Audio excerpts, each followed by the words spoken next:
they shouldn't have to answer and atone for things that we've clearly contributed towards as men. And if you're going to be discussing gang violence and certain things, I don't think these are young boys following their mum. Yes. They're following fathers that they didn't know even. Yeah. They're following friends who they know in their peer circles. They look like they're following men to me, guys. You know what I mean? So when we start saying, well, what's going on with the mums in the homes? What do you mean what's going on with the mums? They're raising, cooking, you know what I mean? Working, providing. They're doing all of these things unsupported. Very true. So rather than look at, wow, it's amazing how much she's doing unsupported, we're looking at black women from a deficit angle. Same way with young people. We look at it from a deficit, what they're not doing. And when we discuss young people, it's framed against violence and all the things that they're not doing right, if that makes sense.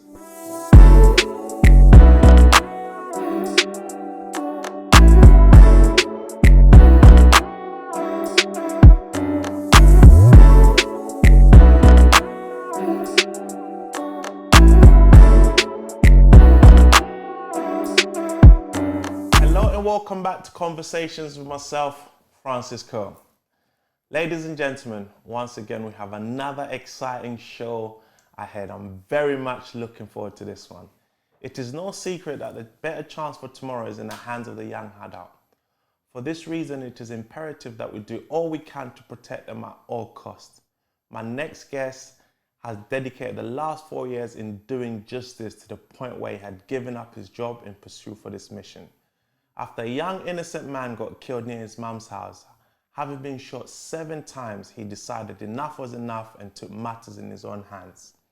With a deep love for music and having worked with well-known artists such as Miss Dynamite, Akala and Nines, just to name a few, he decided to set up a music recording studio in the effort to combat the high level of violence within London. He did not only do this to help his own community, but the wider community. Much to his surprise, the project was met with resistance from both the local and national authorities, despite the studio being set on fire and broken into on 2 separate occasions. This only gave him enough motivation to carry on. However, his biggest motivation came when his son was stabbed 11 times and left for dead. It is nothing short than a miracle that is with us today.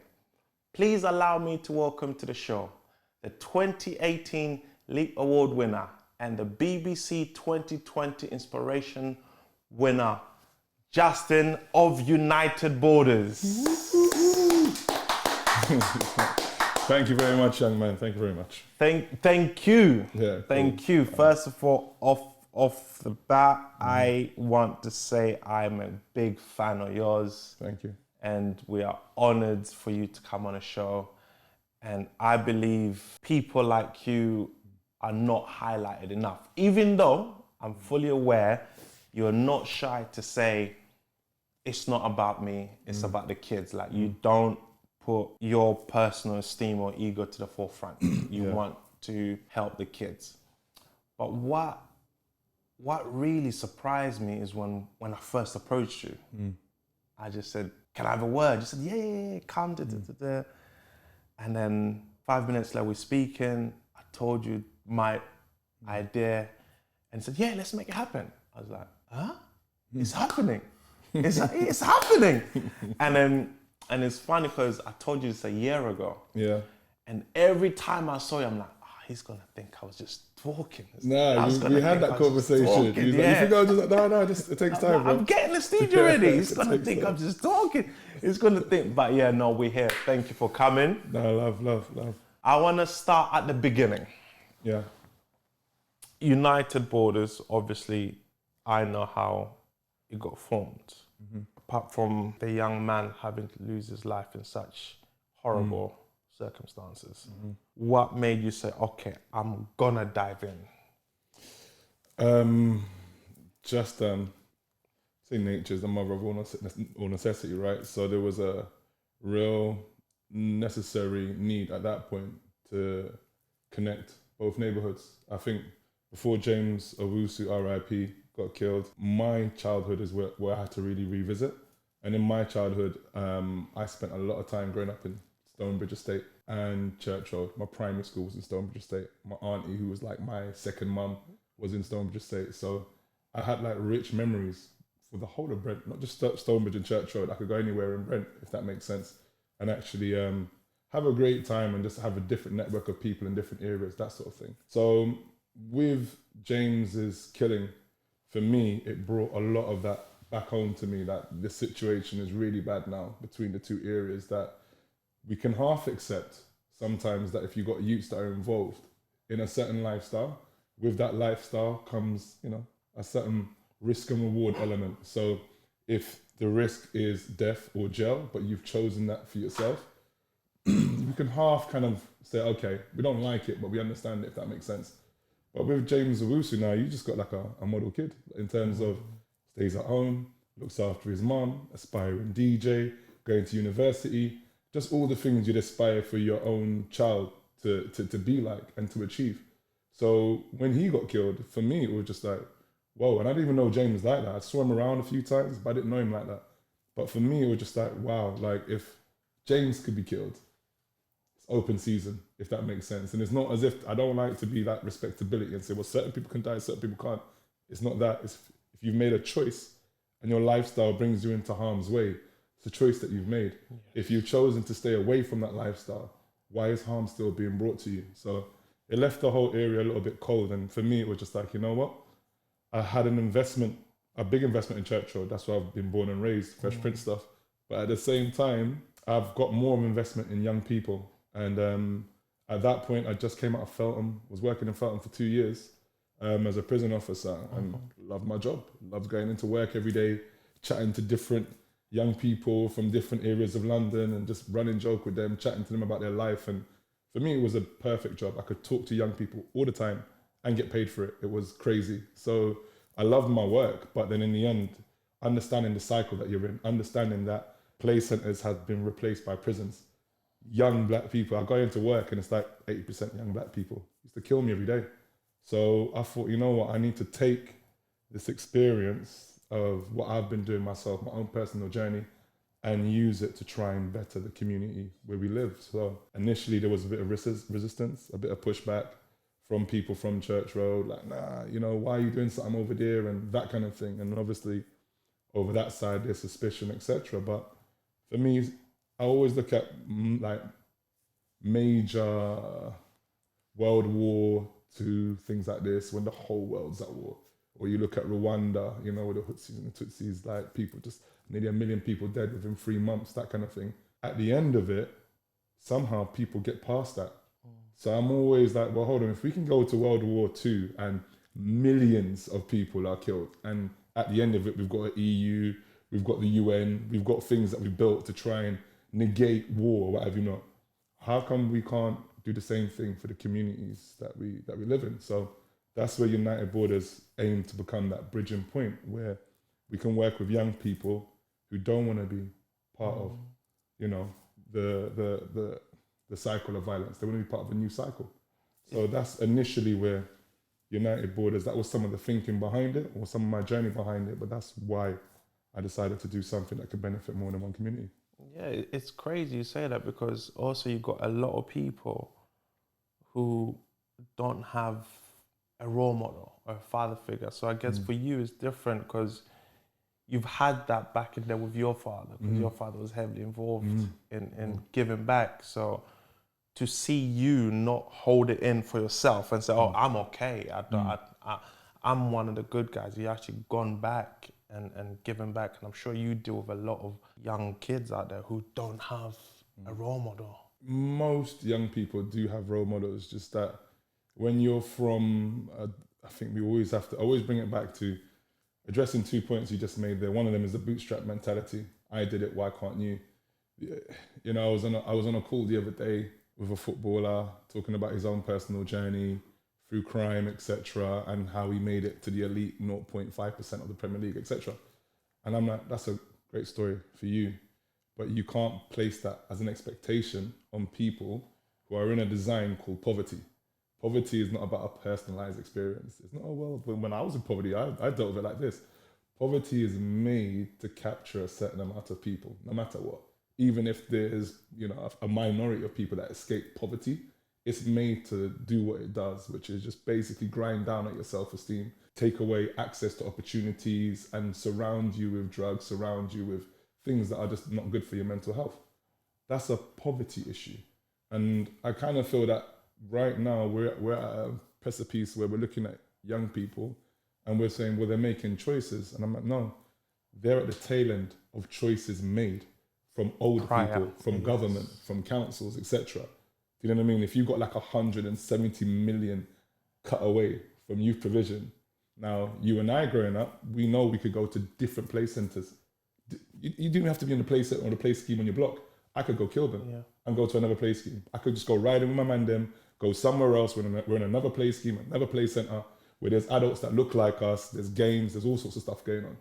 We could do, in our era, we could do that as a norm.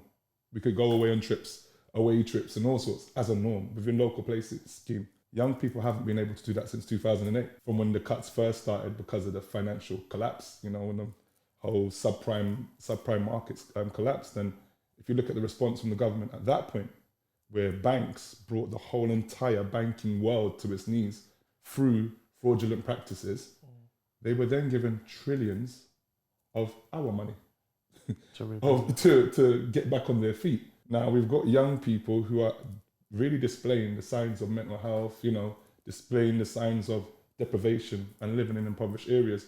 And yet still we're saying to these young people, you need to get up off your feet.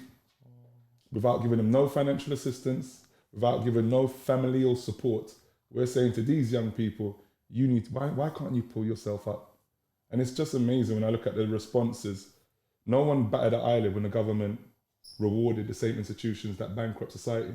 But everyone seems to be perfectly fine with these cuts, pervasive cuts to continue and hold back, not just young people, but now we're looking at societal impact in it.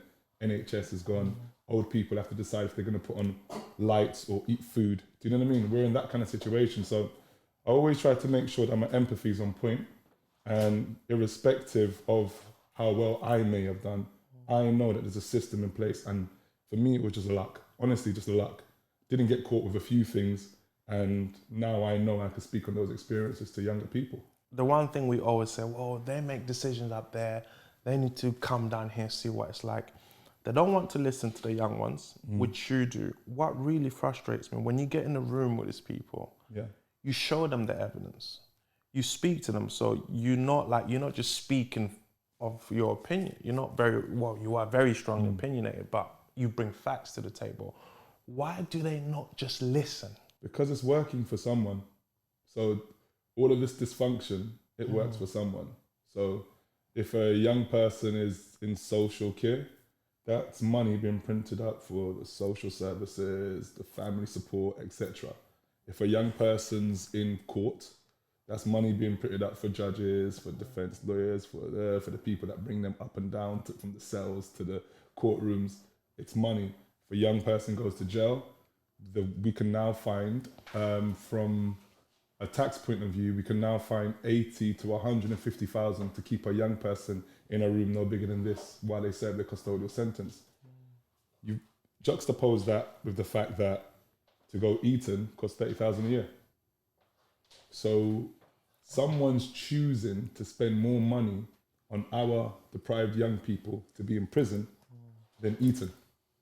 So these are all decisions that are made, and it's not affecting the people who are making those decisions, if that makes sense. So it's really in our interest to understand these things and start to push, understand policy, and change a lot of the things which are accepted norms. Because it's scary you say that, even going back to what it said, when me and you could go in any area, trips and things like that. When I saw what you did as taking the kids out for camping, to the seaside, do yoga and boxing, and then I think 3 other kids said they've never left their area. I was so happy and proud that you got to do that. But at the same time, I was so sad. How could this be? This is what cuts look like. They call it austerity, but I call it cuts crime. Anything that exasperates crime is a crime within itself. And when you know you're going to cut away funding and money to deprive neighborhoods, you know you're about to increase the crime rate. So these are decisions that are made way above us. Do you know what I mean? But people think you can individualize the experience and get out of it. Maybe you can, but there's a majority of young people who are going to be affected by that. You've got families who are going to be affected by the fact that they haven't got enough money to, decide between electric or food. So these are real life situations. And when we start talking about impoverishment in small communities, and people are thinking, yeah, well, the kids have got tracksuits and they've got iPads. I'm like, don't worry about that. Like, that's just materials. That's around in a bit more abundance than yesteryear, if that makes sense. But when we're talking about the basics, free school meals. If you're on free school meals, I can pretty much look at the outcome of where you might be. Will this person be in prison? Will they won't be? Free school meals can tell you that. GCSE grades from A to C can tell you who's going to go where. These are all early indicators. And when these indications come back, you'd know as a teacher, the provision isn't there that says, whoa, guys, we need to hurry up and put extra services here. We need to help this one, help that one, because if we don't, it's a prison to pipeline, it's a school to prison pipeline that we're on here. That isn't there. That's not there at all. It's scary. I mean, having worked in schools, it's scary. And I ask for teachers, I feel so sorry for them because their hands are tied. Oh, big time. Literally, their hands are Big tied. time. Even you find at the moment, outstanding teachers are leaving because it just so... That's a whole nother topic, which really gets under my skin. So what can we do to change? Because me looking into you, I thought I had all the blueprints. I was like, Jesus, I'm still new in the game. I don't really know. Because as you said, bootstrap people say, if I can do it, you can do it. Why can't you just get a job? There's more to it. Much more to it, and it's understanding the system that you're in. First and foremost, I think a lot of us adults don't even understand the system that we're in. We don't understand what we're paying taxes to. We don't understand what our council tax is doing.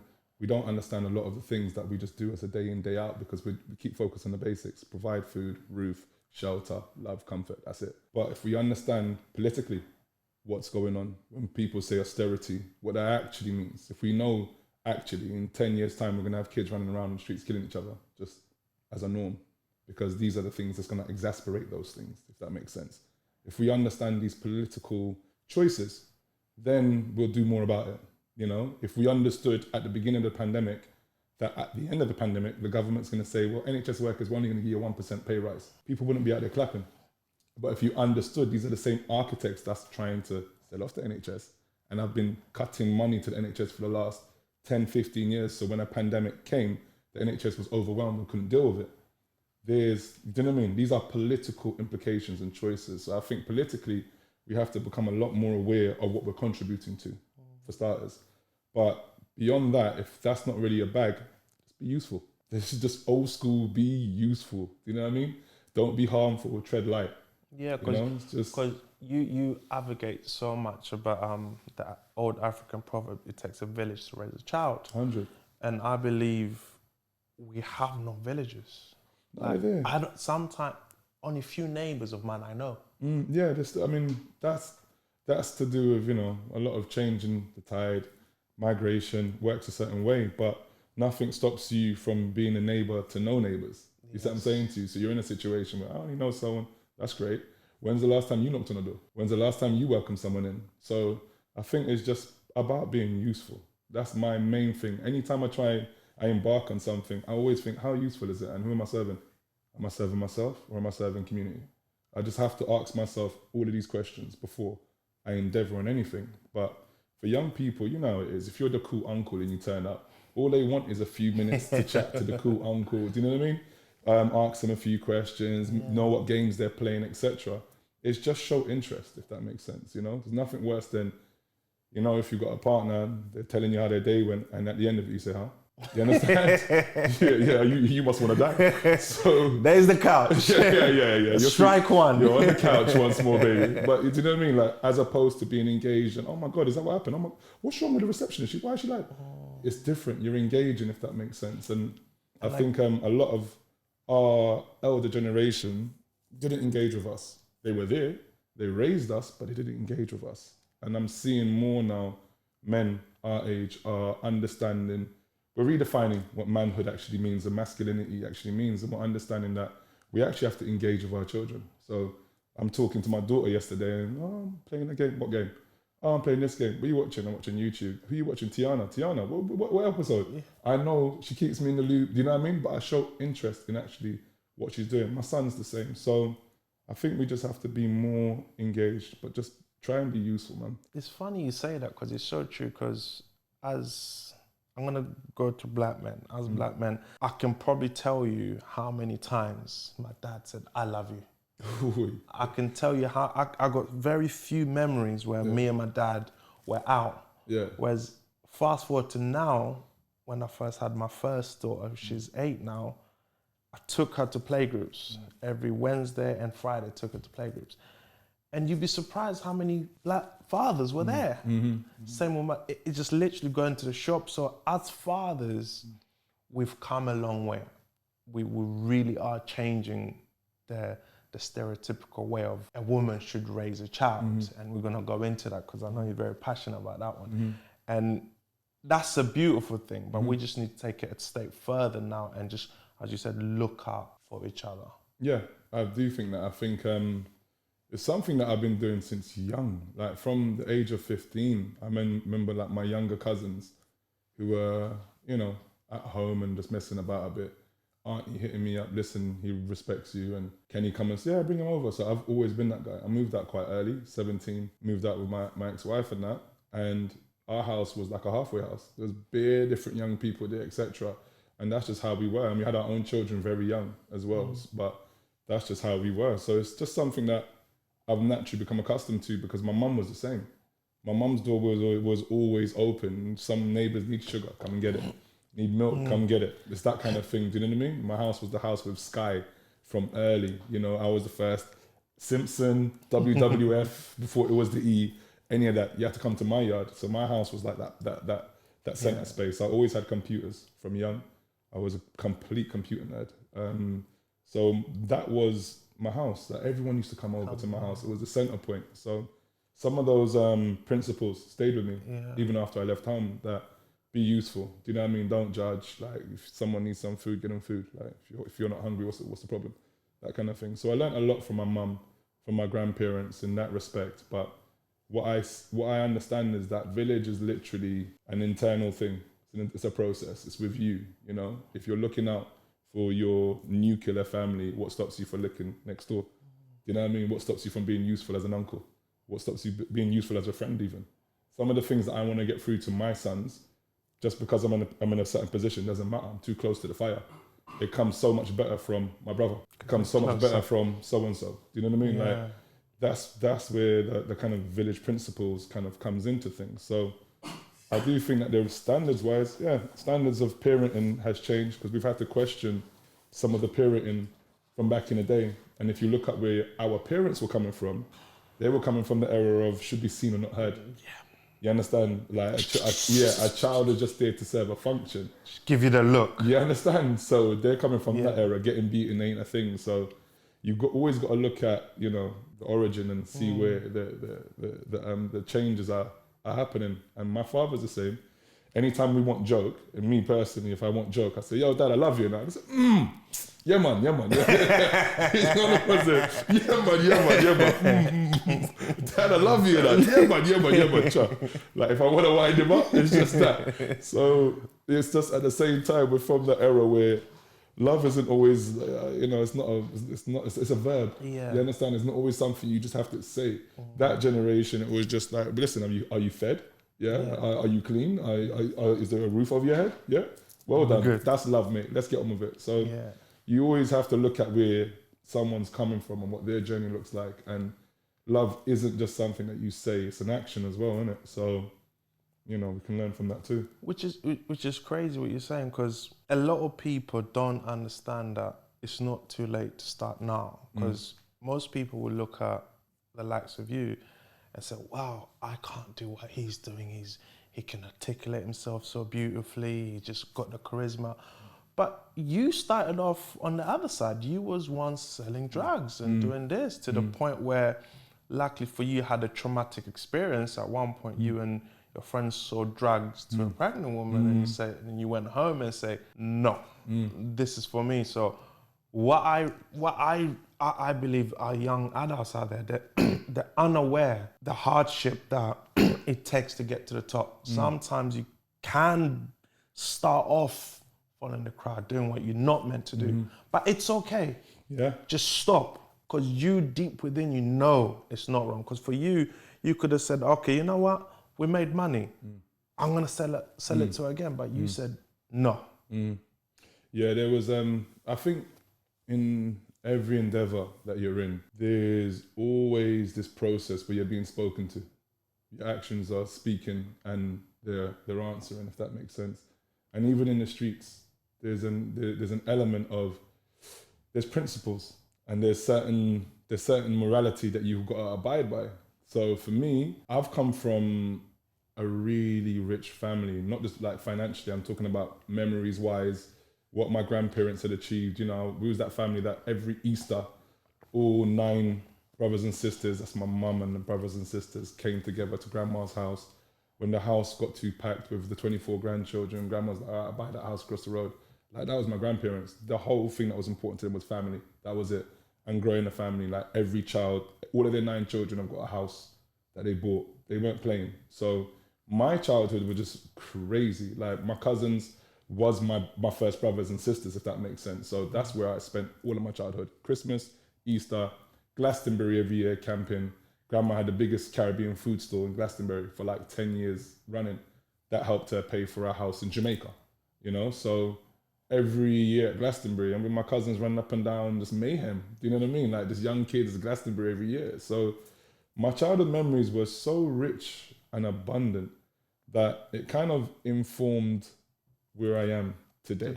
You understand? Yeah. So it's like when I was selling drugs and when I was in a crack house, for example, it just always seemed like I was an imposter. Straight away, like I just knew, like, no, my mum actually really loves me. My dad's really concerned about my well-being. My grandparents are actually great people. Like, I am not used to this setting. Like, as much as money was being made, it didn't sit right with me. I wasn't used to this sparse setting, you know, knowing that this is a mum or this is a father, and the main thing that's on their mind is getting money to me for their habit. So that already wasn't quite sitting well with me. But then when that episode happened with that woman, I thought, well, principally, this doesn't sit well with me. I respect women. I have a lot of respect and admiration for women. And here I am, basically tearing down 2 generations just with one transaction. So for me, it was just like, even though my friend did it and said, nah, if anything, you just don't do it to them, knowing that I was a part of this whole cycle, this whole chain of negativity, I said, listen, the money's cool. I'm not really into the money like that. Here's my stash. I'm out. And at that point, I was reputation. I was making a name for myself in the streets. You know, everyone kind of knew what I was about in a certain respect. But I thought, you know what, I've got to switch up who I'm about that for. So I love my friends, you know, even the ones that are doing life and doing certain things. A lot of my friends got killed, doing life, etc. Through the road reputation thing. I thought, well, I've also got a massive network of friends. I've got friends that are absolute nerds that can tell you everything about Pokemon or what have you not. Do you know what I mean? I've got friends who are into computing. I've got friends who are into Black history. I've got friends, a diverse amount of friends, if that makes sense. So for me, putting everything on the line for this friend, I was like, nah. I had to have a few words with myself and stick to my principles. So I think even if you're on roads, you are going to be tested with certain things. And whatever your principles are, that's what will convict you long before prison catches you or an op catches you. True. Your principles will convict you. So just be mindful of that and make decisions and keeping. We have to make the right decisions. And as you said, you had people behind you who could help you make the decisions. And this is what the likes of me and you need to be there, knowing it's okay to be a nerd. It's okay to talk about Pokemon. It's okay to talk about Dragon Ball Z. It's okay just to stay in. It's even okay to watch EastEnders and talk about EastEnders. It doesn't have to be about The Wire and Top Boy. And not saying we can't talk about them, but we can also talk about other things. Yeah. Which it's like, oh no, you're not hard enough. And as you said, everyone has it deep down, and just stop pretending. Yeah. Just be who you are. You know you're a good kid. You know what you're doing is wrong. Just stop and move on. And there's nothing wrong with that. So with you now, you got a deep love for music. It goes really, really deep. And I purposefully didn't say what type of studio you have, because your studio is unique. Yeah, mobile settings. Tell us about that studio. Well, I think the main focal point for us was we're doing a lot of our work. Charity Begins at Home. We're in Brent. We're trying to work towards connecting young people who wouldn't normally be connected to each other. So we had an opportunity to have our studio in a static space, like in Church Road, whatever, you know. But I said that's going to be for Church Road kids. And if I'm working towards, you know, collectively getting young people to work together, I need something which can outreach and get to them.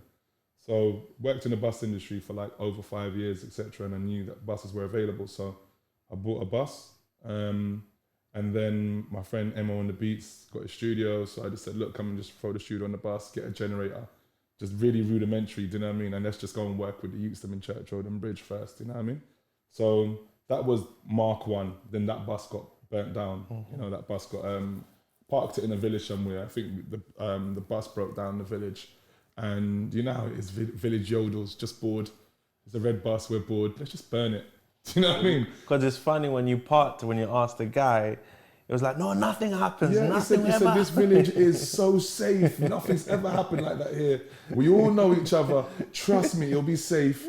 And I was working in Bristol, so he said, just go and work, come back on Friday, everything will be fine. And then he phones me to say, you're not going to believe this. I was like, wow. So yeah, bus burnt down. And then, then obviously I won the Leap Award. I gave a quite emotional speech at the ceremony. Let's go back to that. Let's tie this in, because when the bus got burnt down, that was before the Leap Awards, was a very testing time for you. Oh, big time. So that was the tragic incident. Yeah. There was a lot of that. I mean, so obviously before the bus thing happened, I was already in that space where doing a charity is difficult work. Do you know what I mean? Just applying for grants, funding, just trying to stay funded. Do you know what I mean? And at the same time, I was doing full-time work. It was just like I was at my wit's end with it in some senses, and I was really questioning if I really want to be charity or whatever, you know, because it comes with a lot of pressure, and you got to file your yearly accounts, all of these things. So I was just like, you know what? Let me put that on the back burner for a little while, you know, let me just focus on work and, you know, just take things from that end. And then New Year's, you know, I speak to my son, Happy New Year's, Dad. Yeah, what you lot doing? Yeah, we're at the house. How much of you? Yeah, a few of us, just having a drink. And that was, all right, cool, love you. I'll see you when I come down from Bristol. So he's like, all right, cool. So then 2nd of January, he's walking his cousin back to the train station, and as they're doing that, he noticed some assailants or some masked guys at this point walking behind them. So they turned around thinking it's a bit cold, but what's the masks about? Not sure. He asked him like, "Yo, what's up?" And next thing you know, the guys pulled out a knife. So they just ran. Him and my younger cousin just ran off. My son runs into a dead end area. And they catch up with him, basically. And he's pleading for his life, just saying, look, I don't know what's going on. I'm not from the area. I'm from Harrow. You know, we only came to this train station for my cousin kind of thing. And it was like, So he said he was talking to them and you could see that a few of them was not sure. Then one of them just kind of like said, nah, you know what? We've come all this way. We got to do what we got to do. So they just started stabbing him, basically. Got stabbed 11 times. The only thing that kind of saved my son is the fact that he didn't stand up. If he stood up, he would have bled out. He dragged himself to a door, knocked the door, and it was his friend from secondary school that he used to know that opened the door and recognised him. And then my uncle, you know, towels, life-saving techniques, that kind of thing. And they kept him alive, essentially. And then, you know, ambulance came and, so, you know, here we are. So that was the beginning of my 2018. And that was just the start, because after the stabbing, it's the long road of operations. And then, you know, even in between that point, you know, my son's addicted to morphine because of the pain and everything else. So, and then it's like me and my ex-wife having to tell him like, listen, you got to stop taking morphine.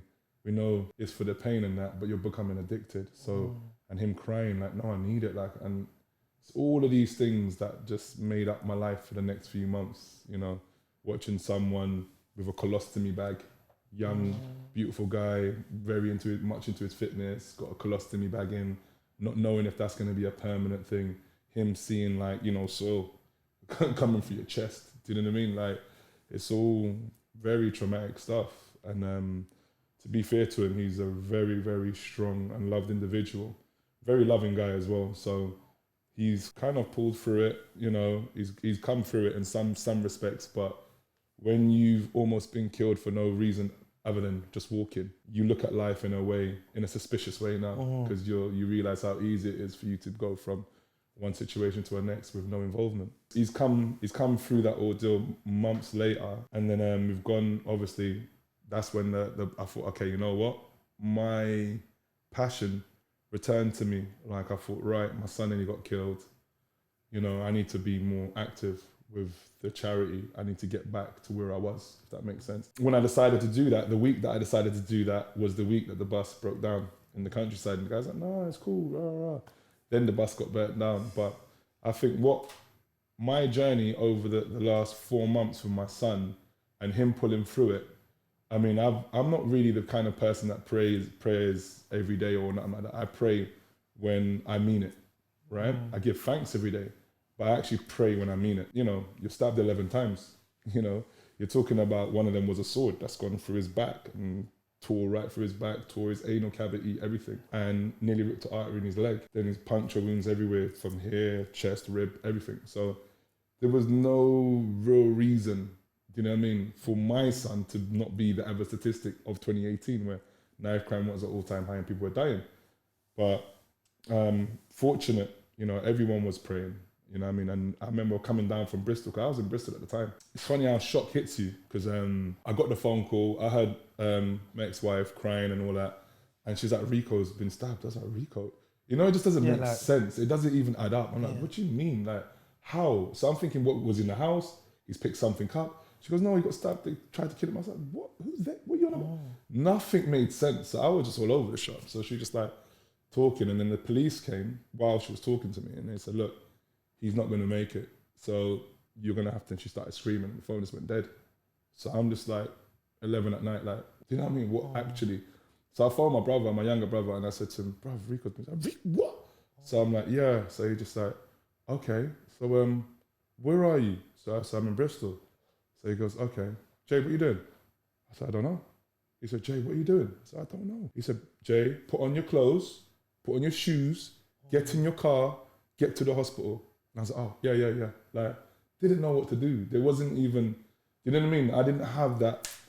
He had to kind of like, yo, move now. And that was the drive down from Bristol, 2-hour journey from Bristol, and just literally looking at my phone and saying, please don't ring. Because if it rings, it's going to be the phone call to tell me that your son hasn't made it. And just prayed intently, bruv. Like, prayed all the way to St. Mary's Hospital. And when I got there and I could see all the family, you know, all the family was there, I was just like, no, he's still fighting. I'm like, okay. You know what I mean? So that whole process, journey of watching your child you've raised, you know what I mean? You've put all your love and energy into your child, and your child just laid out on a bed, fighting for his life, no reason. Your child's addicted to morphine. Your child's going through all of these things, trauma, all of these things, you know, and then he's come out of it on the other end. And I remember the day that I went for the Leap Award, funny enough, was a day that I dropped him to the barbershop, and it was the first time I saw him actually walking again, and all, because you had to like learn to walk again, learn to, you know, he was losing so much energy walking, so you had to learn all these things again. And I remember dropping him and him going to the barbershop, and I didn't really cry when he got stabbed or anything. I was just in autopilot. Nothing had really kind of hit home. To the day that I saw him walking to the barbershop, cried. And this is my way on the way to Leap Award, bawling. Like, wow, like, it just hit me, like, wow, he's actually safe now. So now I can let that emotion go, if that makes sense. So it was a really tough time, but a beautiful period for the family. It brought us really close together. And for my son, his resilience informed my own. So when I got the call about the bus being burnt down, I just laughed. At that point, I was like, it's cool, don't worry about it. And he was like, no, the whole bus, mate, there's nothing left. And I was like, don't worry about it. I said, I'll get a new one. And he goes, no, but you've got no. I said, don't worry, I'll get a new one. Thinking, this guy's crazy. He's like, what's this guy think? I said, I'll get a new one. Did you burn the bus? Yeah, that's what the conversation then moves to that, innit? And I'm like, no. But so then obviously went to the Leap Award, made the speech, recounted, you know, seeing my son walk to the barbershop before I came here, broke down, cried and all of that, and then went a dry eye in the house, and then these bankers from Meridian, I think it's Meridian Investment Group, approached me afterwards, and they said, listen, we were so touched by your story, we want to get you a new bus. So I was like, okay, cool. So how much? I said, it costs around 45, 50 grand. Yeah, we'll give you a check next week. So that's when the new bus came. Yeah. That's when I was able to go and buy a new bus, get it resprayed, get a brand new studio, get the studio, the whole top part custom built so you can record up there. And, we've got 2 different recording studios on the bus now, we've got hell of equipment. So anytime we've got like 3 to 4 sessions going on at the same time where different people are producing, different people are recording upstairs, etc. So done really well. But the journey with my son, like I said, those are things that you learn from and you build resilience from, With all of that you're going through, everything comes through, and then your bus get broken into. Yeah, I mean, again, it's just like everything's come together. Yeah. We was doing a lot of shows with the young people. They was doing a lot of television work, etc. So I think that, and plus it was in Church Road, that really hurt me, because I'm like, wait there, I'm out here. Do you know what I mean? Like, I'm really out here. But you got to appreciate poverty and drugs, opportunities, and stuff like that. So these things happen, innit? So I didn't make it too personal, but I just done a little short film, put it out, just saying, yo, all of our equipment's been stolen. We need to do a fundraiser to get all of our equipment back. And then lo and behold, Stormzy just hits my people, and I was just like, what's this going on here? And he was like, yeah, listen, don't worry about it. Like, how much is it for all of that? So I'm like, bro, we're talking like 10, 15 grand. You get me? Like, but if you can make a contribution, we'll be happy. He goes, no, I'll tell you what you do. Just give me the list of everything and I'll sort it out. And I was like, bruv, I don't really want to do that because there's a lot of things there. Do you know what I mean? And you're just like, bruv, just send the list. I said, all right, cool. Send the list, PA, next week, equipment. I was like, wow, like, it's crazy. Like, not really many people could tell me anything about Stormzy. Like, I'm just like, when it comes to like, actually, action speaks louder than words. He took action. And I've never heard him publicly say it. That's what he said. He said to me, like, I goes, can you come, you want to come through? And he's like, no. So I said to him, like, bro, he goes, bro, all I'm asking you is that you just hold it down. I don't even want no one to know that I did it. And I said, are you mad? I said, I'm telling you from now, that's not happening, right? That's not happening. So if that's your request, I've failed. I'm letting everyone know what you did, and that's on you, because that's what's happening. So, as someone that's really invested in community grassroots work, it's there to be seen with his Cambridge thing, his book publishing, etc. But I've met him only once, and that was me and Akala at Mobo's, and it was just a brief little chat. So he didn't even know me. He didn't even know me, recognized me through Akala. He just saw it come up, and he was like, okay, sort that out. And he's from the other side of the city as well. It's so crazy. It's not like his people are, we are same peoples, but you know what I mean? It's not like a direct... No, nothing. Yeah. Because it was just, that needs sorting out, done. So I was like, wow. But that's beautiful. And in a sense, credit to Stormzy and everyone else that helped. But that's also, I'm a strong believer in no matter what you're trying to do, the universe got you. Yeah, it's a weird one, that, because it's like 6.5 with that, right? Yeah. So I understand that there's this kind of like sentiment that if you just really focus and you believe, everything happens, right? But I think even that, you have to be in a privileged position to access that, right? Because if you're a child and you're growing up on a landfill site in India or in, you know what I mean, whichever country we're talking about, that's your lot. You wake up in the morning with your brothers and your sisters and you sift through rubbish. Someone didn't visualize that. Yeah. You understand? Someone didn't imagine that. Half of the planet, as we speak, are bent over in factories producing stuff for us. While we sit down and we relax, it's people that are bent over. The hardest working people on earth are not rewarded in that way. No. So when you hear people are just hard work and dedicate, stop it. Because the hardest working people on the earth are not receiving the benefits of the work that they do. So I believe in that to an element. You know what I mean? That's like accountability. What I put out is where the reward comes and the universe aligns itself. Yes, but you also have to understand that people are outputting beyond what I can do and they're not getting the rewards. And so 6.5. It's beautiful you said that, because that just further indicates that how privileged we are in this country, in this city. And I believe not all of us, some of us are not taking advantage of that. Some of us are using it to a detriment of themselves and others and generations to come. It's a system. And I know it might seem like a cop-out to some people. Well, what about accountability? Yeah, of course, you've got accountability in all walks of life, do you know what I mean? In all endeavours. But it's the way the system's geared as well. So gangs were here from the East End, always have been here. When it was White, Craze, etc., there are Richardsons and all of these things. There's always been have-nots. You've always had people deciding they're not going to put up with their poverty. They're going to form gangs and make their money just like everyone else. Like, we're not going to be the scourge of your society, if that makes sense. It's the same thing that exists today. You've got young people that decided, you know what, we're not just going to lay down and take impoverishment. We're not going to lay down and take someone running to the ends and killing one of our friends, etc. We're going to form our response to that, if that makes sense, right? So am I happy about these things? Of course I'm not. But there's a system that rewards all of these things. There's a system that's more willing to spend, as I pointed out before, 150,000 it goes up to for a young person to be in Feltham for 1 year. Wow. There's a system that's willing to spend that, but there's not a system that's willing to prevent that. To take that same young person and say, right, we're going to stick you on 10 grand a year while you develop yourself, make good life choices, just 10 grand. Take the pressure off you. You ain't got to worry about the streets life or whatever not. As opposed to spending 80. I know I'd rather spend the money. Take the 10. Right. So give me where I am. Yeah. Like, and as a taxpayer, that's saving money overall. Like, what are we doing here? But like I said, it's just, we have to be very mindful. There's a system that produces the people that are in that system.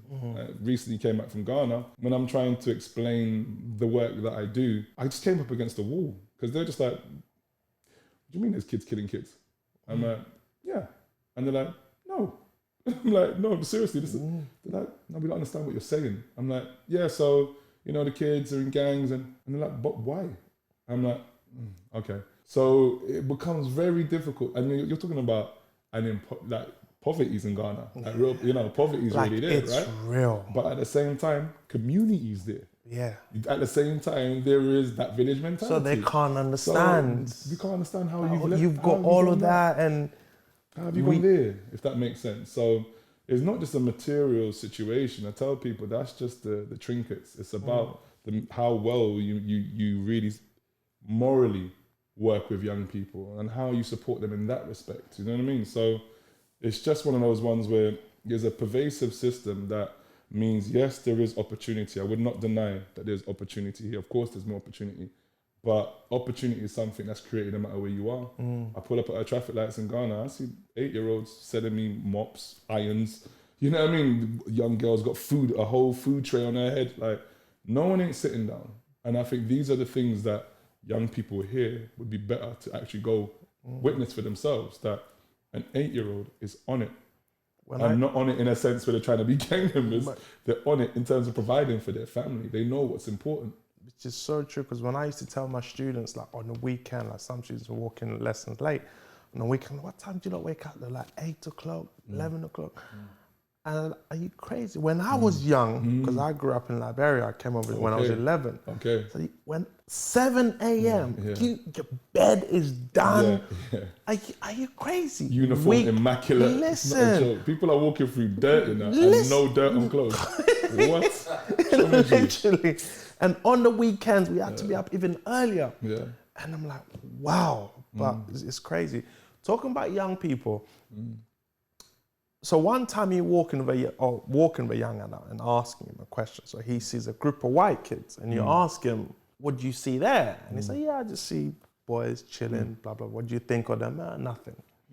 And then you walk in and you see some young kids see a group of black people. And you ask them the same question. And he says, I see them as a threat. That really hit me. It's very specific. Young people are looking for young people that look exactly like them to carry out horrendous acts. That hit me. So that tells you where they are, self-hatred. What are the things that create the self-hatred? Because there's a process. It's not just someone wakes up and decides, you know, when you're 5, 6, 7, 8, 9, you see another young person like yourself. That's someone to play with, form an alliance with, swap cards with, swap games with. So what happens when that young person now reaches 12, 13? What's happening between that time, if that makes sense. What's gone on there? And this is where, again, the system plays its part, and starts stereotyping young children in terms of expulsion rates. Young black child 3 times more likely to be expelled than anyone else. Criminalization, police stop and searching you. Police might even be in your house if you've got an older brother or someone that's aligned with crime, if that makes sense. So there's all of these things that slowly happen that shows a young person that someone that looks like me is more likely to do me harm, which isn't mutually exclusive. So this whole thing, black on black crime, it's nonsense. Like, every group is responsible for the majority of that group's murders and, rapes and all of the nonsense that goes on. Most groups are responsible for their own skullduggery. Yes. Do you know what I mean?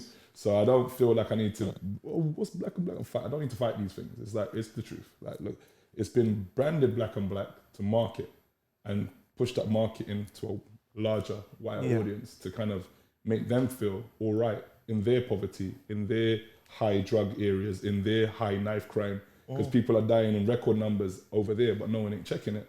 But it's to kind of make them feel better with the fact that, well, at least we're not like that, if that makes sense, right? But the reality is we're all in the same soup. For me, it was very interesting and telling, but it told the same story for myself.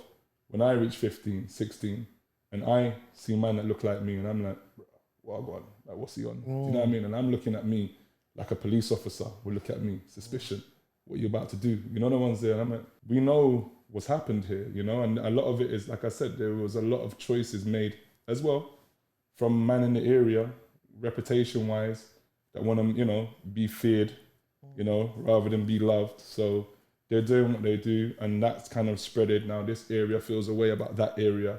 Now we are where we are, where kids can't even leave their own little square mile of the area that they're in. So it really came as no big surprise to me, like the doll test. When they put the black dolls bad, the white ones good. Like, these are, people think that, oh, well, why would these kids just say, there's a system that shows them and shows the risk and the rewards of being black and shows the risk and rewards of being white. There's a system that does all of these things. For that young person, for me, it was just more like, okay, getting it out there, saying it out loud, and making sure that my work really involves young people falling in love with themselves, young people working with young people who they don't know, but they form good relationships. We've got relationships with youths from Stonebridge and Church Road, and they check on each other, they're cool. Do you know what I mean? And that's where we're trying to get to, where young people are more concerned about young people than adults.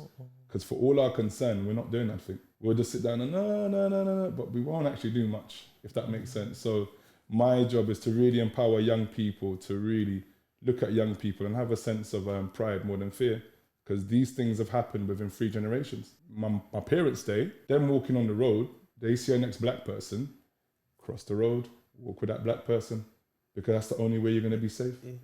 Teddy boys, racists, etc. They were walking hand in hand.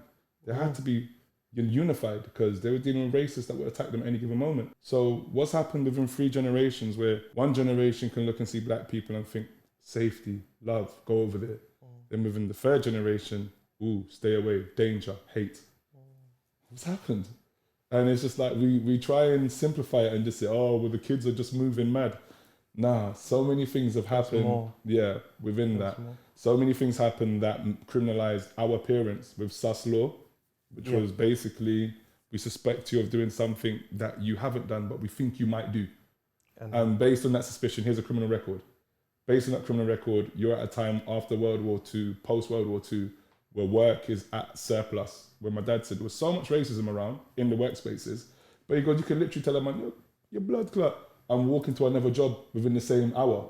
There was that amount of work around, right? And they'll tell you that. Like, the older generation will say there was so much work, it was crazy. Still buy houses for $5,000. Yeah. You understand? And you can work. So at that point of upward mobility, racism, sus law, ruled out thousands of young black men out of work and pushed them into unemployed life, right? As well as that, pushed them into institutions such as prison. So by the time they start having their children, prison is just a norm.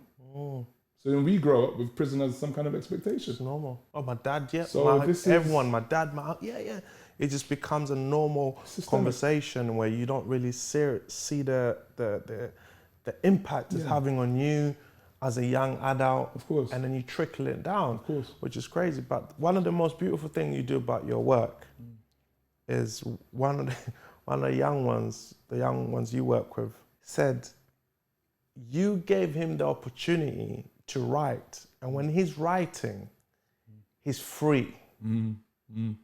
It's weird. I was like, wow. No, it's big because we've had like even like one of our ambassadors, Icy, and he, you know, road rap, just raps about his life. He's been through a lot. Do you know what I mean? And he was the young person I was saying to him, like, bruv, you know, if you write a rhyme, you can write anything. You don't just curtail yourself to just rapping about a specific subject. You can write a love story. You can write anything, you know. So I said, do me a favor, write something about the system, how it's impacted you, how it's impacted the decisions that you made. And instead of just rapping it, just do an acapella or something. And he goes, what, like spoken word thing? I was like, yeah, just do a little spoken word situation, see how we get on with that. My man done his thing. We went to the Houses of Parliament, performed it. It's like, wow. Do you know what I mean? Like, and now he's just like, he's that voice, you know? He knows that, okay, I can rap about road, but I can also rap about reality. These are the things why road is even a reality, if that makes sense. So he can expand on what he's talking about. So for young people, that's what we do throughout the music course. Basically, it's always the same thing. We say it starts and stops with young people. So we started with them. And very first lyrics are going to be stabby, stabby, stabby, stabby, ketchup everywhere, sauce, packs, sold, you know, stabby, stabby, stabby, more stabby, stabby, and corn. Okay, cool. There's a lot of corn going on. So we're like, all right, here we are. And then we go on a journey of, okay, well, if you've come with that to start with, what's the alternative to that? What's the other side of that? So if you're the person that's been stabbed, shot, etc., make a track from that angle. Make a track from you've come to visit your man that's been stabbed, hospital, all of that stuff. Make a song about loss. You know what I mean? Give us another angle. It can't just be that angle. So then they've got to go inside themselves and find another way of expressing themselves. But these are just like, you know, I'm employing like 6 teams of mentors, producers, etc. now. So this becomes another part of their peer circle. It's the only time they're really going to be sitting around bigger people. That's like, I hear that, and lyrically I like it, but I'm not even impressed. You'd impress me more if you chat some real stuff that I can connect to. And they're like, right, okay, so you want me to impress you then? All right, cool. And they impress. They actually dig deep, go into another side of themselves. They've got the ability. And they're like, oh, okay. So they're not always straight away comfortable expressing themselves because it's vulnerable. You know, you've got to talk about things which are quite triggering. So, but eventually they become more accustomed to it. And I'm saying, listen, all the greatest artists throughout history, they connect you to them, their struggle, their pain, the way they see things. You understand? Right now, you're connecting me to a narrative. It says nothing about you. So we get into the individual more. So that process happens over 10 weeks. You're making music over 10 weeks with people that not judge you. You can still make what you want to make, what you feel good about, but we challenge you to make things which can make the community feel good. Songs that you can perform in front of your mum. Yeah. Can you perform this in front of your younger sister? You understand? Can you perform this in front of your grandma? No? All right, cool. Let's get a radio edit on this then. Take out some stabby. Reduce that. Do you know what I mean? Reduce the corn flying. And let's just talk about radio, because once now radios are like, they're getting skeptic about playing certain songs now. So if you're affiliated with that lifestyle, you can't make a legal earning from certain things. So now you've got decisions that you need to make. Do I think these things are right? No, not 100%. They're not right, because young people are trying to escape poverty. You understand? But at the same time, are we glorifying violence? Do you know what I mean? Yes, is it basically impacting a new generation to actually think that stabbing is just a normal thing? Do you know what I mean? So these are things that I think internally we need to ask these questions. And the way our music course is geared, we're able to ask these questions of potential artists who will become artists in the future. Hence people like Nines. Every time, whatever he raps, he knows what we love in the hood. We love the I Wonder tracks. We love those songs with Akala. We love that side of Nines when he's expressing serious issues or showing, you know, talking about Syria and certain things. He knows. And I'll shout him straight after that, yo! He knows that's what we're looking for. So it's that kind of balancing act. He's like, yeah, cool, he's got his audience, but he's also got his peer circle. That makes sense. So that's what we're trying to challenge the young people with, that don't just have one narrative. I'm going to listen to 15 tracks of stabbing. Really? 15 whole songs of stabbing. That's not that creative. Yeah. You understand? And it just, we need to broaden our the narrative, but you have to broaden their experiences. Yeah. Which you do that very well. Nines, he's in the hood, more time, etc. And I'd always bring him to places. So I brought him to Hip Hop Shakespeare when Akala just opened Hip Hop Shakespeare, and he had to just do a freestyle just about how he's nice like Shakespeare and rare. Do you know what I mean? Like, and even for him, he was just like, Jay, man, this ain't really my subject. And I'm like, just do what you got to do, bro. Like, he's a freestyler. You can apply yourself. And even there was a festival called Secret Garden Party, and it was a weird festival. It was one of those festivals where we can decide we're all gonna go in Kellogg's cornflakes boxes. You might, I swear to God, you might come in your nappy. Yeah, I'm not judging you, man. You can come in your nappy if you want. Come with your nappy, your rattle, and your dummy. And these people actually turn up like that. Listen, it's not weird. Like, the weird people was us. We turned up with clothes. We turned up with clothes, and the whole festival was like, they're imposters. You know what I mean? But so imagine we brought Nines to that for like his first festival in Denver. Like, what the he was hell like, did what you have you guys done here? Is this what it's like? Yeah, I swear to you. But he was just on the block. And I said, what you on? He's like, I said, we're going festival. Me and the car was going festival. Come, man. No, come. So just brought him, and he, you know, Secret Garden Party is out there as a festival, basically. But again, him seeing festival experience, people just out all in the name of music and all the rest of it. Do you know what I mean? Just having a good time. For him, he was just like, I need to be part of this. Yeah, I was about to say that. Life. It's funny we're laughing, but we need... You don't know what you don't know. Yeah, 100%. So you need to experience, and you can say, you know what, I like it, I don't like it. Even if you don't like it, it will draw some sort of inspiration. Yeah, 100%. So for the better, I hope. So talking about, we glorify a lot of things. I'm going to part that, we're going to come back to that. I want to go into you as a writer, because although you're giving these kids advice on how to write, you're not a writer, you're not a stranger to writing yourself. No, I write from time to time. And you started off writing Miss Dynamite. That was crazy. That was so we met because of my cousin. He used to hang out with him, and he was always telling me like, yo, Jay, there's this girl, like, she's my brethren that I play football with. It's his sister, and she is bad. She's gonna be the next thing. And I'm like, yeah. I've never really rated who he likes musically, so I was like, all right, cool. But then one day we were just chilling in the car, and then Boo came on, and I was like, who the hell is this? That's the girl I've been telling you about.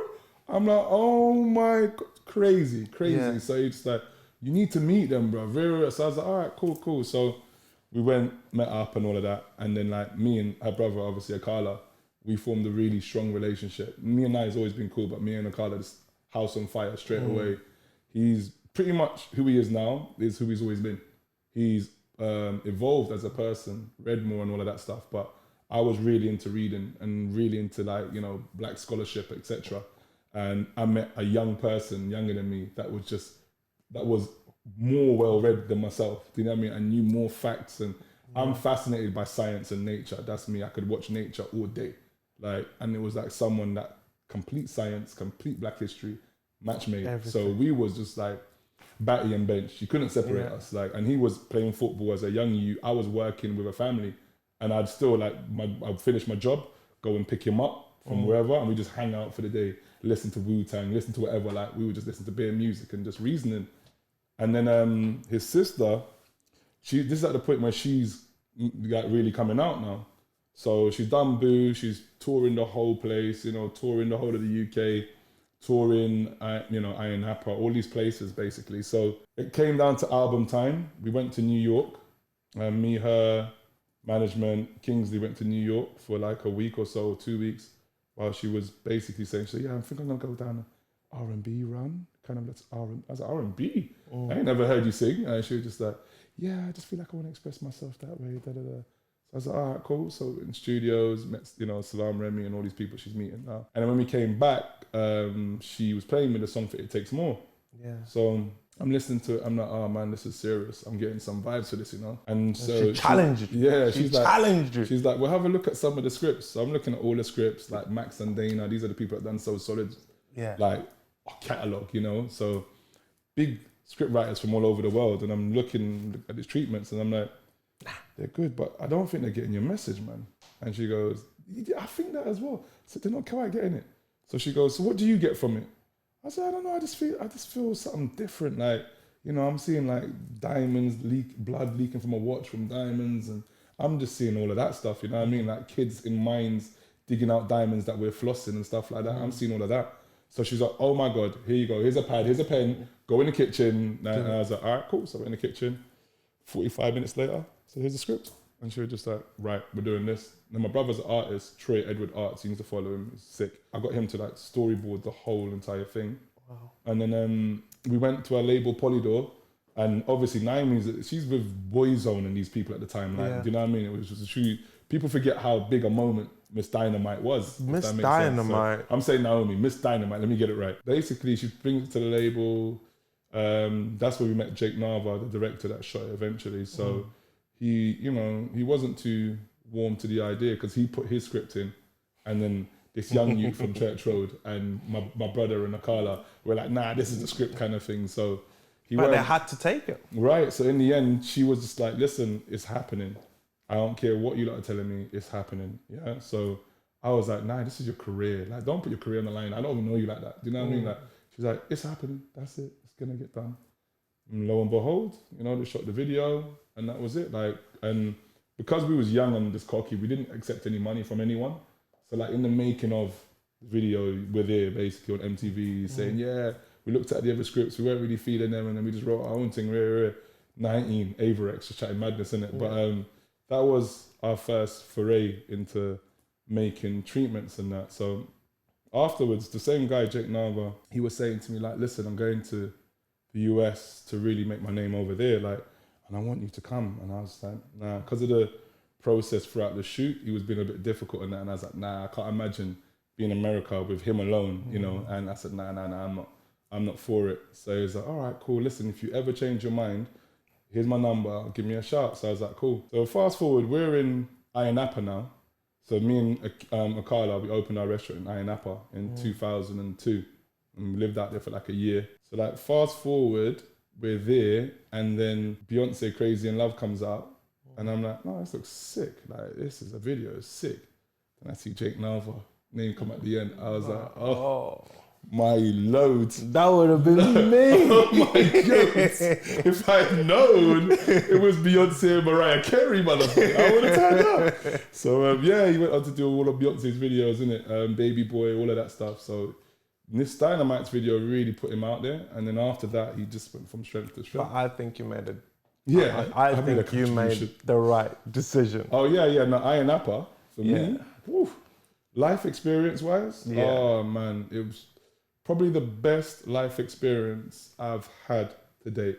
That's living in a tropical, hot country at the height of garage, at the height of, you know, the music scene of what we've seen today was all there. Yeah, Carla just hit me and it was just like, listen, I go Ayia Napa every year with my sister, making money over there. I just think it would be a good look for us to do a Caribbean restaurant. So I'm like, I said, you know, I can get the cooks in that. So if we're gonna do it, let's do it. Let's not talk about it. So let's just do things, will be quiet, innit? So he goes, all right, cool. So he just came back, got contracts done, He's like, come and go Naps. We went to Naps in January, went out there, he done all of our contracts, 17, you know. Done all of our contracts over there with all the lawyers. He's going through all the paperwork and he's like, nah, correct that part, Like, wow. So he essentially invested the money and set up the restaurant, and I brought my mum and, you know, all those people over to come and work, my brethrens from Church Road. So it was like my family, my brethrens, everyone, we go to live in Cyprus. For like, they came over for like 4 months, but me and them was back and forth for the year. And it was like the best life experience ever. So even that Beyonce, I was like, whatever, like that's great. But this is life. Crazy. And I believe you was with Akala. He's a great thinker. Yeah. Akala is if you go back into modern day time, there used to be great thinkers. I think Akala is one of our great thinkers. And his level of intelligence, wow. Like, okay, like, all right, I thought I'm a reader. I thought I knew things, like, okay. And one of the great things, you know, when you say you got on like a house on fire, I very much believe that, because just as you are not afraid to speak your mind, he's also not afraid. No, he's on it. I mean, he's a voracious reader. He's the the reason why I knew what Amazon even was. I was like, what's Amazon, bro? And he just like, packages come every day. I'm like, what's this stuff? So Amazon, bro, it's the future, blood. Oh my God. I'm like, for real? He goes, bro, it's the best thing ever. It's like Christmas every day for me. Books just arrive. And he, at that point, he was making a bit of money as an emerging artist and that, but he was spending a hell of a lot of money on books. His books collection is frightening. And he reads like he wouldn't believe. Like he'll read like 4 or 5 different books within 2 hours, you know, but not read them all. But like, he'll start off on this one, put that down. He'll go to that one, put that down. This one, similar. But I was like, why do you read like that? And he goes, it's the internet. It's just changed the way that I do things. Because, you know, we scroll, move. So he goes, he was struggling when he was reading just one book. We'd read just one book and it was just, some books, you know, especially for what he's reading is dense and sometimes he gets a little bit whatever. He said he'll just jump out of that and jump onto this for a while and move on to that. So the internet's changed the way that he reads, so he reads in that way. But it was one of those relationships where it started off as me mentoring him as a bigger man, then him mentoring me. You know what I mean? Like, and showing me about life, business, and you know, so many things, man. He's a great person very disciplined man, a great person to actually learn from, and be around. Because he also, going back to what you said, he preaches what he's actually about. He says what he does and he does what he says. And going back to one of your greatest passion, we glorify most of the troubles that we find ourselves in. You know, as in, like you said, you get a young kid saying stop, stop, stop. And the next day everyone's saying RIP, RIP, or free the man, then free this. And then I want to get into, I was having an argument with my friends last month. A discussion, debate. A debate, yeah. Okay. I said to him that I believe if the world was run by women, it would be a much better and peaceful world. Oh, we went into it. And he went against he was like, are you crazy? I said, listen. Yeah. First and foremost, every man is scared of the woman. Every man, you just need You got a lot of gay men that are like, excuse me, honey, I ain't afraid of no woman, I don't deal with women. But anyway, go on. Because look, if when I say scared, like if you go shopping, for example, if you go clubbing, the back of your mind think, I can't spend too much. You know, and if you go shopping, you get the list. A man, not every man, most men can't go shopping without a list for the woman. Even if we get a list, we end up buying the wrong things. We can't look after kids like women do. Right. Not saying we can't do it. I'm just saying they do a better job. They're more caring. They just love their life. And it was like, no.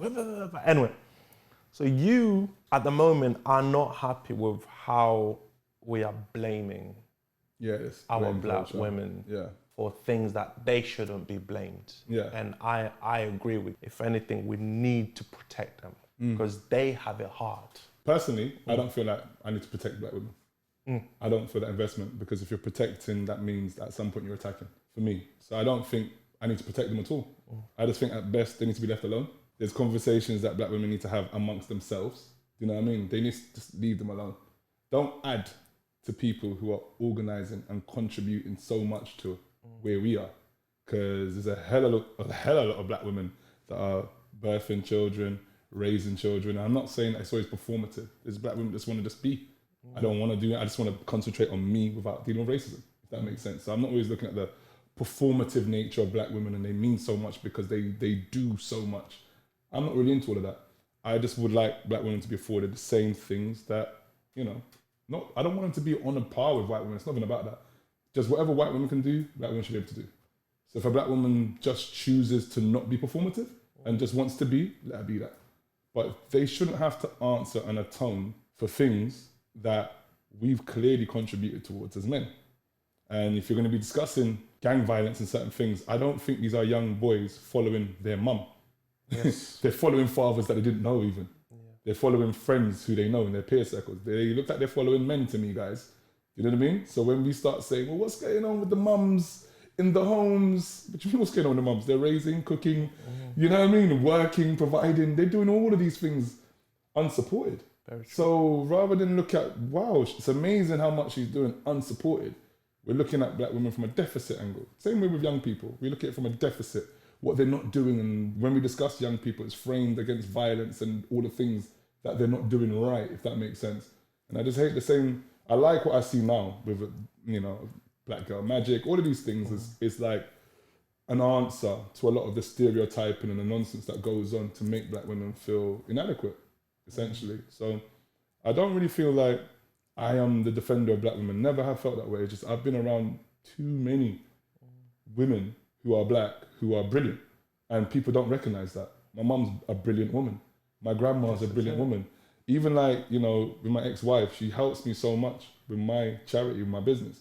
Brilliant people, at the height of banking, does what she does, raises my sons brilliantly, and is accessible to the whole of her family network.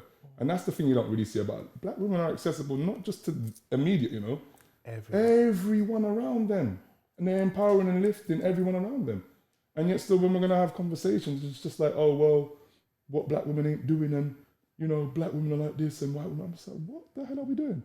What are we contributing towards? Because most of the black women that I see, they're about their business, one way or the other. Do you know what I mean? Like, so I just think that we just need to kind of like leave women out of a conversation where they don't need to be. We need for discussing youth violence, serious youth violence, neglect, emotional neglect of young black boys. Can we have that conversation amongst us as men and look at strategies and how we're going to address that as men without the mum stuff? So even like my dad, he moves out when I'm younger. Anytime something happened, he'd be like, so what go on with your mother? What go on with your mum? And I'm thinking, I used to hold my mouth a lot of the time. Like, what's going on with mum? She's just here providing, being psychologist, like sending us on trips, doing all the things. Like, I'm like, Dad, like, you've left home, we haven't even spent a weekend together. Me and you have never kicked a weekend. You never come for me and said, all right, cool, me and you, weekend, we're gonna watch Ali all this weekend, we're gonna watch Malcolm X tapes, which my dad does regular. We're gonna watch Wildlife. Nothing. You see what I'm saying to you? There was no investment in me emotionally. But then anytime something happens, the first critique is, what's going on? So it was a real, for me, it's triggering. For me, it's triggering hearing what's going on with mums, because I used to hear that growing up. Like, what do you mean what's going on with you? What's going on with you? So by the time I found my voice and I was willing to even talk back to my dad, I was just like, listen, you need to pattern up. Stop talking about mum. When have you taken us away on holiday? Mum sent me on so many holidays. Like every year my mum sends me away on holidays. When have you done anything with us? When's the last time you've actually taken us to the theatre? When's the last time you've actually just sat down with us, done homework? So why are you talking about my mum for? She's doing homework. She's doing housework. She's paying bills. Why are you talking about mum? Why are you not talking about you? There's so many conversations that I just think, leave women out of it. Not even just black women, leave women out. So if women ran the world, women do run the world. They just don't get the credit. They don't. And that's what amazing. They run things, they don't get credit. You just alluded to so many reasons and things they do beautifully. And every man knows this. But as you said, we don't speak about it publicly. We don't really say, well, okay, yes, I got my baby mother, I'm not living there, whatever, but she's doing this to my son, she's doing this for my daughter. They don't say that. They just, there seems to be a it's focus. just a negative. Sometimes there is that focus. Again, that's about redefining what manhood is. Redefining what kind of conversations we want to participate in and how we want to participate in those conversations. It goes from one day you're always bragging about what girl you bag to your man, and you need all of that peer signage. You need your peers to understand that you're the man because you can get girl. Get a bit older, get a bit happy with yourself. You don't really care.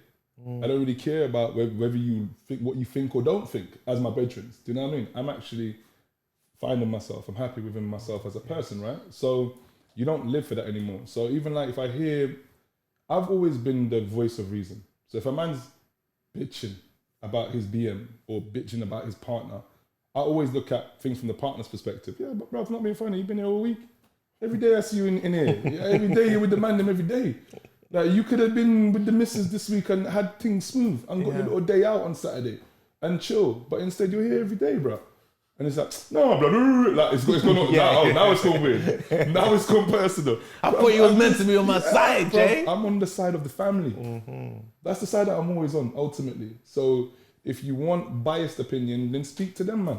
But if you want a true rounded opinion, my peer circle, that's how we work. When I used to complain, oh my God, man's like, bro, I'm not being funny, blood. We've been out touring, try to cuss to Akala. Like, bro, we've been touring for 2 months, Jay. Nah, I'm not going to bring you on the next tour, man. Just stay at home. Keep home happy, bro. You see what I'm saying to you? Like, these are the things, bro, that we don't see enough. Like, you see Akala, but his partner, no joke. No joke. She's the reason why Akala's can be so visible today. Obviously, he's his talent, he's who he is. But in terms of organizing, contract grinding, building, right?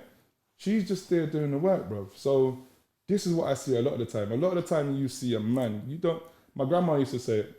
My granddad used to brag. It was funny. He'd brag and say, ooh, I'm the head of the house. And my grandma said, well, I'm the neck. And the neck control the head. So, and it's true. You can't do shit without this neck moving you around, bro. So it's the reality, bro. Everyone knows, like, even within music, yeah, we have this strange phenomena that you're not gonna see with Oasis. Oasis ain't made no tune for their mum. You know what I mean? R.E.M. ain't made a song for his mama. Rappers time and time again make songs about their mum. R&B artists make tunes about their mum. So there's this conception that isn't quite true. Black men do give it up when it comes to mum. And we do it very on massive platforms. Thank God, thank my mom. Mom, you the MVP. There's all of these catchphrases where you know there's black men that always two-pack. My mum. You know what I mean? Even though she was a crack queen, she was a black queen.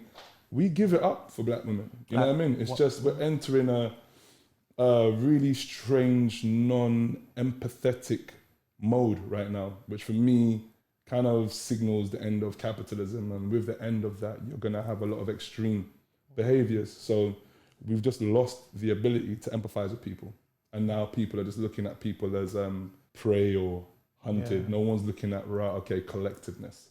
So even with the pandemic, you can see that an angle where now, do you vaccinate? Don't you vaccinate? And you see what I'm saying to you? And I'm saying, listen, just make space to be understanding to people, because you can already see the government does awfully well at pitting people against people and then coming with policy, if that makes sense. So, and once the policy are made, you have to abide by them, or else we know what happens. We're here. Yeah. So I just think that we're in a very non-empathetic state now, and it's just too many divisions. So I try to just navigate united is what I stand for, innit? So I always try and look for what is there rather than what's not there. No, it's so true. Like going back to women, like one of my favorite songs is Sizzler. Thank you, Mama, for the 9 month amazing song.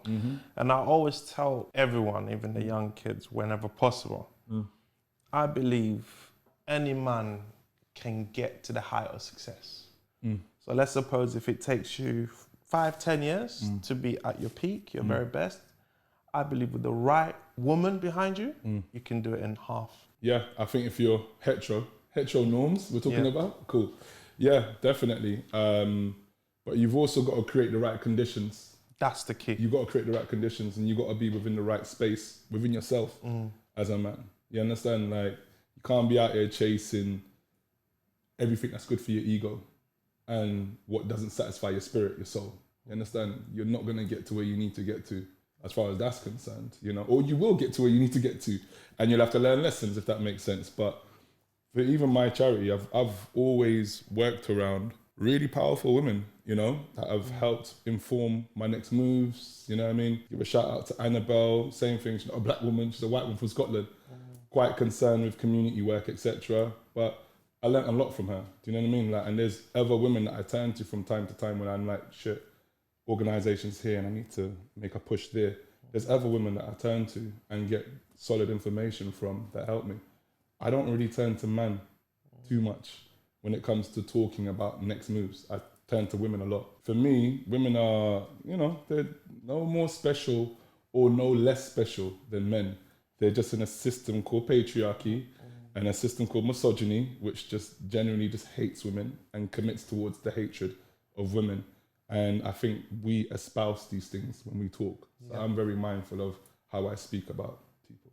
Oh, that is beautiful. So talking about the charity, what is next for the charity? Any exclusive information we can be told before anyone else to make sure this is edited by the end of the day and put it out there and say we've had it first? We're just doing the work, bro. You know what it is? I think personally, as I said to you before, I've stepped away from a lot of media stuff because I think that where things is at the moment, personal branding based on trauma seems to be at all-time high. A lot of people can do stuff like that, and more power to whoever wants to do that, because sometimes that brings extra focus to the things that you're doing, and I get it. But me personally, I really want to get into the work And when you're doing the work, you've been a school teacher, not glamorous. No. Not glamorous, but guess what? Gets done. You know the work. You know the young people who need support. You know the young people who are going to come in the morning, I'm in Starburst and sweets and sugar and be on a high. You know the young people who are not morning people that need a bit of time. Yeah. Teacher, I beg you, don't chat to this one like this right now. Dealing with domestic violence at home before they came into school. So let's just give this person some space. You understand? Like, that's the work. You're never going to get no rewards for that. You're just a teacher. You're expected to do these things, right? So in terms of where we're going with the work that we're doing, we're just branching out, got contracts with schools now, and we're more working in that endeavor in schools now and just trying to make our work more visible and more accessible to young people, because as you can see, the school to prison pipeline is there, it's fixed. It's expelling young people who actually might not be into academia in the traditional sense, they might be into creativity. And why are we not valuing creative output, you know? So my thing is just really getting young people more access to creative opportunities.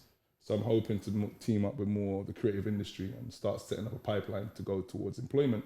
When you get into this creative industry, you'll find there's weird jobs just available. Gaffers, lighting people, that's just your job. You put up a light and you just turn it on. Like, that's your actual job. Could pay you 150 to 250 pounds a day just to put up a light. There's all these jobs and people have been doing them for years, but our young people don't get access to these normal, little, just mundane jobs, you know what I mean? But which make a big difference. Makes a massive difference. You're a lighting technician, you've been doing that. You know, if there's no lights in there, nothing's happening. You understand? So it's just one of those ones where there's all of these jobs, these very mundane jobs that are available to people, but not to our young people. Everybody wants to be in front of the camera. The people who are behind it are the ones that are making everything happen. That makes sense. But there's these positions that are there for them that I want to expose them more to, if that makes sense. And I want education to take creative output more seriously. Kids are telling you about they want to be YouTubers now. Normal. And no one's laughing anymore. Yeah. You know what I mean? Before it was like, nah, come on, you need a... lawyer, doctor. Yeah. Teach, no one's laughing anymore, right? So if your youth's a TikToker and got millions of people into what they're doing, that can change the whole family's output, right? Yeah. So I think really what I'm really trying to say is that I'm just more interested in the work. And when you're working to support young people, it's not that glamorous. Do you know what I mean? It's real rewarding work. Don't get it twisted. It's where I've always drawn the most reward from as far as a work endeavor. But it's not really nothing much to shout out about. Do you know what I mean? Quite proud of, we've just done Bust Down Bars, you know, and we've released that as part of the program, working with a young man who was on bail.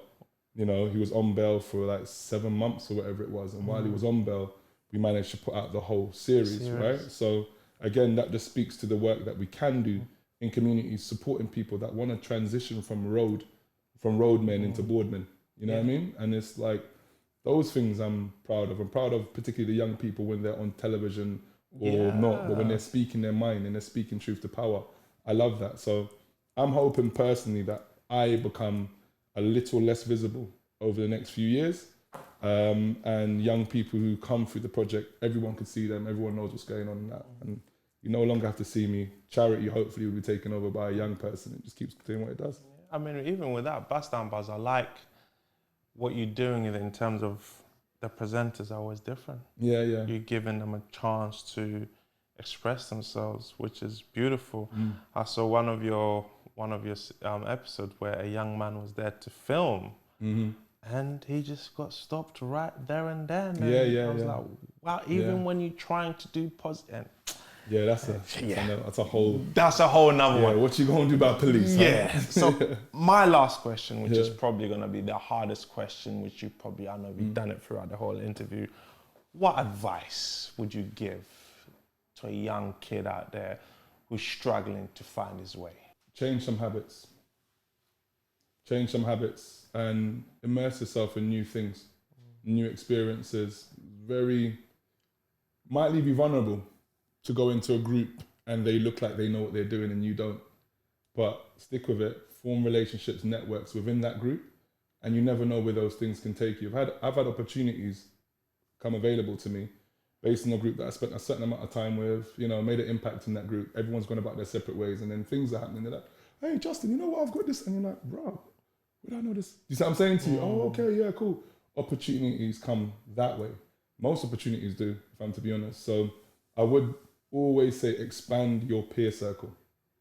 If all your peers look exactly like you, you're going to have an issue. Where we're from, because of the things that we're exposed to. So if you're from a lower income household, etc., expose yourself to the nerds in your school. The ones that are not part of the cool crowd, but you know what? Trigonometry, that's my shit. You know the ones that are like computer programming, that's my shit. Yeah. Concern yourself with those people too. The Naruto nerds. Concern yourself with those people too, if that makes sense, because these are the people that are always having to work on themselves. When you're in a group, you ain't got to work on yourself that much. You're in a group, right? But when you're by yourself, you're always working on yourself. So in the next 10, 15 years, you see those people shining now or excelling in whatever they're doing because they spent a lot of time by self. And it's something that I have to do. There's times when I'm overexposed, working with too many young people, just doing too many things. And I got to whittle everything away and just put myself back in Bristol when I was in my yard by myself, my yard dilapidated, and I had to just sit there and get the house done. Never spoke to anyone. I had days in Bristol where sometimes I spoke maybe 4 times in the day, maximum, right? And that period of isolation is that when you see United Borders now, that's where it happened. Okay. It happened when I was isolated. It happened when I was depressed. It happened when I was by myself. It happened when I had no friends. It happened when no one could pull me out of my depression. And this is where you're seeing all of these things happen now. But that was a period of self-discovery, self-work, pulling apart what I thought worked within myself as an individual, putting it back together again, if that makes sense. So if you're young, you might have to do the same process. You might have been exposed to things that you shouldn't be exposed to, you know? And it's about making sense of those things and then peer circle. Put yourself in different energy and push, really push. Nothing comes straight away, push. Ladies and gentlemen, there you have it. Please dig deep within yourself. Do not be afraid to change.